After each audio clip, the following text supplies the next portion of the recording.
Hello friends, જય શ્રી કૃષ્ણ. મારા કિચનમાં તમારું સ્વાગત છે.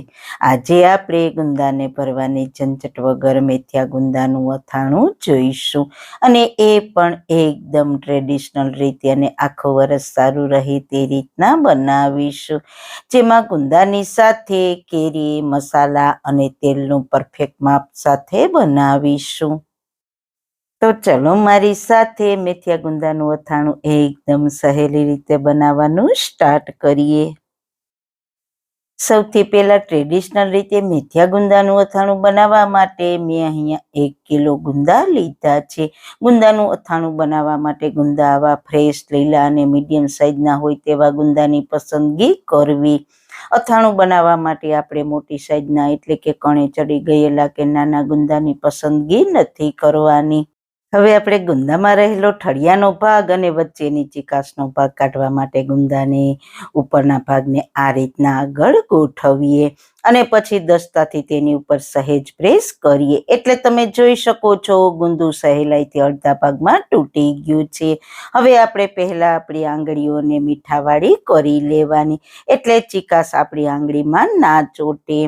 પછી ગુંદાના 2 ભાગ કરીને ગુંદાના ઠળિયાને આ રીતના કાઢીને પછી પ્લેટમાં ગુંદાના 2 ભાગને આ રીતના ગોઠવી દઈએ અને ઉપરથી થોડું મીઠું સ્પ્રિંકલ કરીશું, એટલે ગુંદામાં રહેલી બધી જ ચીકાશ થોડી જ વારમાં ભેગી થઈ જશે.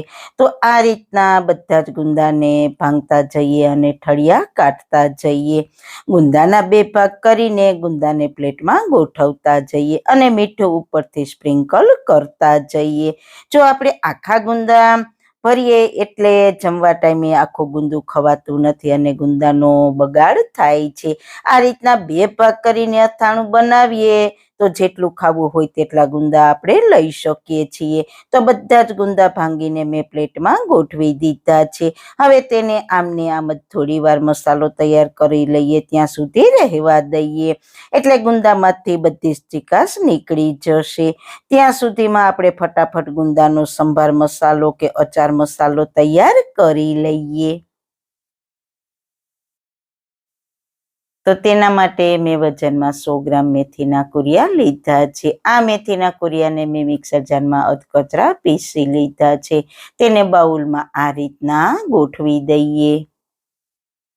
સાથે મેં વજનમાં 50 ગ્રામ રાઈના કુરિયા લીધા છે. મેથિયા ગુંદામાં રાઈના કુરિયા કરતાં મેથીના કુરિયા ડબલ લેવાના, એટલે તમારું અથાણું ખૂબ જ ટેસ્ટી બનશે. રાઈના કુરિયાને પણ મેં મિક્સર જારમાં અધકચરા પીસી લીધા છે. હવે તેને બાઉલમાં આ રીતના એડ કરી દઈએ. સાથે મેં 50 ગ્રામ વરિયાળી લીધી છે, તેને પણ મિક્સર જારમાં અધકચરી પીસી લીધી છે. તેને પણ બાઉલમાં ગોઠવી દઈએ. સાથે આપણે 2 ચમચી જેટલા અધકચરા વાટેલા મરી લીધા છે, તે મસાલાની સાથે એડ કરી દઈએ. સાથે 1 ચમચી જેટલી હિંગ લીધી છે, તેને એડ કરી દઈએ. અને મેં અહીંયા 4 મોટી ચમચી તેલને પહેલા જ ગરમ કરીને સહેજ ઠંડુ થવા દીધું છે. તો હવે તેને મસાલામાં એડ કરી દઈએ અને પછી તરત જ મસાલાને ઉપરથી બીજી પ્લેટથી 2 મિનિટ માટે ઢાંકી દઈએ, એટલે બધા જ મસાલાની ફ્લેવર એકબીજામાં બેસી જાય. 2 મિનિટ પછી ઉપરની પ્લેટને લઈ લઈએ. હવે 1 મોટી ચમચી હળદર પાવડરને મસાલામાં એડ કરીને સારી રીતના મિક્સ કરી લઈએ. હવે 6 મોટી ચમચી મીઠું એડ કરીશું. આ મીઠાને મેં પેનમાં થોડો ડ્રાય રોસ્ટ કરીને લીધું છે, એટલે તેમાં રહેલો મોઇશ્ચરનો ભાગ હોય તે દૂર થઈ જાય. અથાણામાં હંમેશા થોડું મીઠાનું પ્રમાણ વધારે હોય છે. મીઠું અથાણામાં પ્રિઝર્વેટિવનું કામ કરે છે, એટલે આપણું અથાણું લાંબા સમય સુધી ખરાબ નથી થતું. સાથે આપણે 6 મોટી ચમચી લાલ મરચું પાવડર લીધું છે, તેમાં 2 ચમચી રેશમ પટ્ટું અને 4 ચમચી કાશ્મીરી લાલ મરચું પાવડર લીધું છે. અથાણું બનાવવામાં થોડો કાશ્મીરી મરચાંનો ઉપયોગ કરવાથી અથાણું તીખું પણ નથી બનતું અને કલર પણ સરસ આવે છે. હવે બધા જ મસાલાને સારી રીતના હાથેથી મિક્સ કરી લઈએ. તો તમે જોઈ શકો છો ખૂબ જ ઓછા ખર્ચામાં બજાર કરતાં સસ્તો અને ચોખ્ખો મેથિયા ગુંદાનો મસાલો તૈયાર થઈ ગયો છે. હવે આપણે ગુંદા લાંબા સમય સુધી કડક રહે તેના માટે ખટાશમાં 250 ગ્રામ કેસર કેરી લીધી છે. તમે કોઈ પણ કાચી કેરીનો ઉપયોગ કરી શકો છો. હવે અથાણામાં એડ કરવા માટે કેરીને છીણી લઈએ. તો તેના માટે મીડિયમ ખમણીથી છીણીશું. કેરીને મેં છાલ ઉતારીને તૈયાર કરી લીધી છે, તેને આપણે છીણી લઈએ.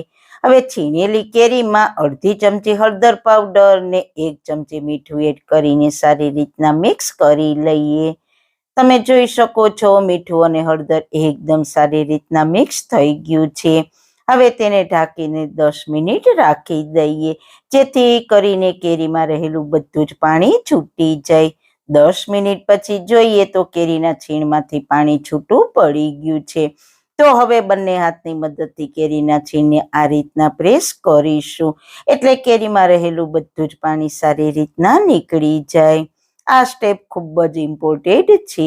જો કેરીમાં થોડું પણ પાણીનો ભાગ રહી જશે તો અથાણું લાંબા સમય સુધી સારું નહીં રહે. તો આ રીતના બધી જ કેરીના છીણમાંથી પાણીને કાઢી લઈએ. હવે કેરીના છીણમાંથી મેં બધું જ પાણી કાઢી લીધું છે અને તેને મસાલામાં એડ કરી દઈએ અને બંને વસ્તુને એકદમ સારી રીતના હાથેથી મિક્સ કરી લઈએ. તમે જોઈ શકો છો કેરીનું છીણ અથાણાના મસાલા સાથે એકદમ સારી રીતના મિક્સ થઈ ગયું છે. તો તેને મોટા વાસણમાં લઈ લઈએ. હવે આપણે ગુંદાના 2 ભાગ કરીને ઉપર મીઠું સ્પ્રિંકલ કરીને રાખ્યા હતા, તેને આંગળીની મદદથી ચીકાશને કાઢી લઈએ. તમે જોઈ શકો છો ગુંદાના ફાડાને આ રીતના થોડીવાર મીઠામાં રાખવાથી બધી જ ચીકાશ મીઠાના લીધે ભેગી થઈ જાય છે. તો બધા જ ફાડામાંથી ચીકાશ કાઢતા જઈશું અને મસાલામાં એડ કરતા જઈશું. હવે બધા જ ગુંદાના ફાડાને મસાલામાં સારી રીતના મિક્સ કરી લઈએ. આ રીતના થોડી વાર મિક્સ કરીશું એટલે બધા જ ગુંદાના ફાડામાં મસાલો ભરાઈ જશે. તમે જોઈ શકો છો ને કે બધા જ ગુંદામાં મસાલો સરસ રીતના ભરાઈ ગયો છે. તો છે ને ગુંદાને ભરવાની ઝંઝટ વગર મેથીયા ગુંદાનું અથાણું બનાવવાની સહેલી રીત.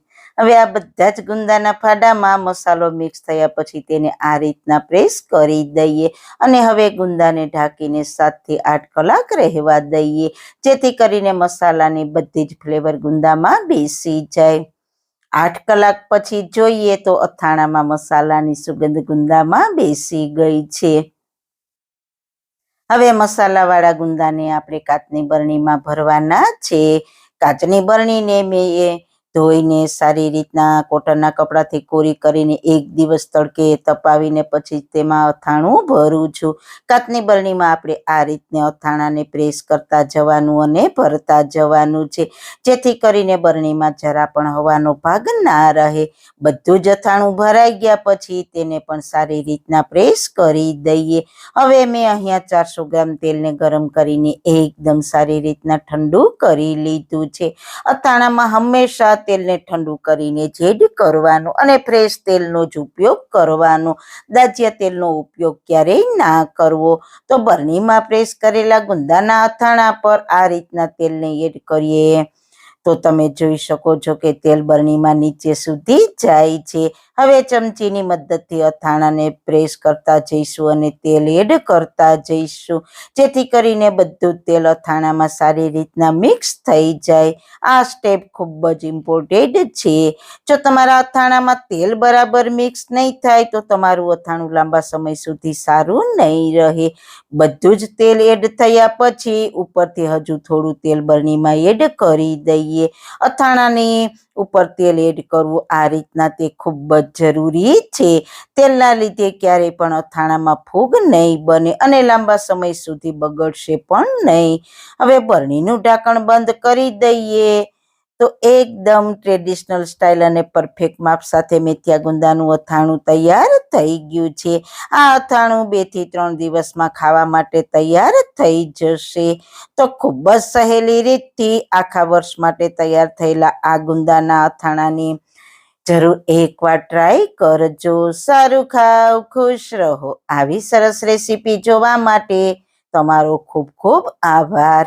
મારી રેસીપીને લાઈક કરજો, શેર કરજો ને મારી ચેનલને સબસ્ક્રાઈબ કરજો. ફરી મળીશું એક હેલ્ધી રેસીપી સાથે, નવી વાતો સાથે. ત્યાં સુધી બધાને મારા જય શ્રી કૃષ્ણ. વાળના તમામ પ્રકારના પ્રશ્નો સોલ્વ કરતું 42 જડીબુટ્ટીઓથી બનાવેલું ઔષધિ તેલ જે અમે લોકો જાતે જ ઘરે તૈયાર કરીએ છીએ, કોઈ પણ કેમિકલ્સના ઉપયોગ વગર, બિલકુલ નેચરલ છે. 42 જડીબુટ્ટીઓ ભેગી કરીને લોખંડની કડાઈમાં ઔષધિ તેલ તૈયાર કરવામાં આવે છે. જો તમારે ખરીદવું હોય તો તેના ઓર્ડર અમે લઈએ છીએ. ઓર્ડર કન્ફર્મ કરવા માટે વોટ્સએપ નંબર સ્ક્રીન પર જોઈ શકો છો.